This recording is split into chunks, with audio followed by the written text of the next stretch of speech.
what's been going on in New Orleans, where the schools have now edged above the state average. What's happening there? Well, after Katrina, the schools many of them were destroyed, flooded, and the state legislature had created this thing called a recovery school district 2 years before to take over the worst schools in the state and turn them over to charter operators and see if they could turn them around that way.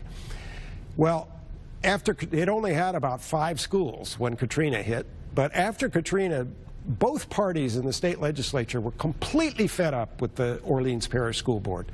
It was corrupt, it was ineffective, it was almost bankrupt. So they passed a bill saying we're going to take any school performing below the state average in New Orleans, we're going to put it in the recovery school district. And the recovery school district then gradually, over 7 or 8 years, handed them off to charter operators.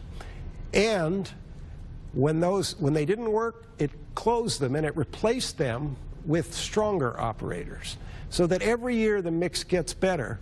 Well, they have gone from like the worst of the worst to now, as you said, high school graduation rate above the state average, percent of graduates go to college 6 points above the state average.